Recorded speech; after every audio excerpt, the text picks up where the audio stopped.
రాష్ట్రంలో కుక్కల దాడులు ఆగటం లేదు. హైదరాబాద్తో పాటు జిల్లాల్లో పిల్లలు, వృద్ధులపై దాడులు చేస్తుండటంతో భయానక వాతావరణం నెలకొంది. రంగారెడ్డి జిల్లా ఇబ్రహీంపట్నం మంచాల రోడ్లో ఓ వ్యక్తిపై కుక్క దాడి చేసింది. నడుచుకుంటూ వెళ్తుండగా ఒక్కసారిగా కుక్క దాడి చేయడంతో ఆ వ్యక్తికి స్వల్ప గాయాలయ్యాయి. దాడి దృశ్యాలు సీసీటీవీలో రికార్డయ్యాయి. ప్రస్తుతం ప్రభుత్వ కుక్కల నుంచి రక్షణకు మరిన్ని గట్టి చర్యలు తీసుకోవాలని బాధితులు కోరుతున్నారు.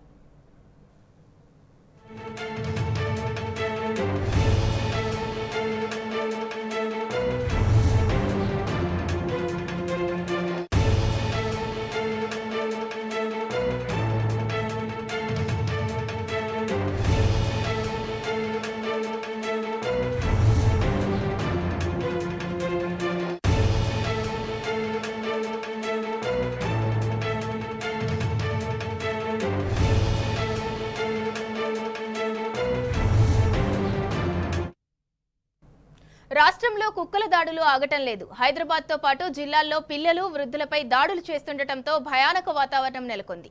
రంగారెడ్డి జిల్లా ఇబ్రహీంపట్నం మంచాల రోడ్డులో ఓ వ్యక్తిపై కుక్క దాడి చేసింది. నడుచుకుంటూ వెళ్తుండగా ఒక్కసారిగా కుక్క దాడి చేయడంతో ఆ వ్యక్తికి స్వల్ప గాయాలయ్యాయి. దాడి దృశ్యాలు సీసీటీవీలో రికార్డయ్యాయి. ప్రభుత్వం కుక్కల నుంచి రక్షణకు మరిన్ని గట్టి చర్యలు తీసుకోవాలని బాధితులు కోరుతున్నారు.